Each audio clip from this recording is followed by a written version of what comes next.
Hello everyone, welcome back in মিষ্টি প্রেয়াস আনাদার্স mini blog. আজকে মঙ্গলবার সকাল থেকে মিনি ব্লগটা অ্যাজ ইউজুয়াল স্টার্ট করলাম। আশা করছি তোমরা সবাই খুব ভালো আছো আর আমরাও খুব ভালো আছি। দেন তো ঠাকুর প্রণাম করে নিচে এসে এক কাপ গরম গরম চা খেয়ে তারপর তো স্কুলের জন্য রেডি হয়ে বেরিয়ে পড়লাম স্কুলের উদ্দেশ্যে। বদ্দি ভাই বেরিয়ে যাওয়ার পর আমি চান করে সোজা চলে গেছিলাম ছাদে রোদ পোহাতে। আজকে তো ভীষণ ঠান্ডা পড়েছে। দিন তো নিচে নেমে জামা কাপড়গুলো আমি গুছিয়ে নিচ্ছিলাম। দেন তো স্কুল ছুটির পরে বাড়ির পথে রওনা দিলাম আর এই ফুলটা আমার ক্লাসের স্টুডেন্ট আমাকে গিফট করেছিল। বাড়ি ফিরে পারফেক্ট একটা লাঞ্চ করে বিকালে বসেছিলাম চা নিয়ে। তারপর তো রেডি হয়ে বেরোবো আজকে বইমেলায়। আর আজকে আমি বইমেলায় যাব স্কুলের পক্ষ থেকে, তাই তো বোন আর মা আজকে যাবে না। দেন তো আমি রেডি হয়ে বেরিয়ে পড়লাম বইমেলার উদ্দেশ্যে। এদিকে তো এসেই ফার্স্টে একটু ঘুগনি খেয়ে নিয়েছিলাম, তারপর তো দারুণ করে বইমেলাটা ঘুরলাম।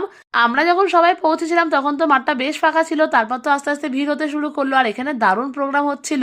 কিছু সুন্দর মুহূর্ত ক্যামেরা বন্দি করে আজকের দিনটা মজা করে কাটালাম। আজকের মতো এইটুকুই, দেখা হবে পরে কোনো মিনি ব্লগে।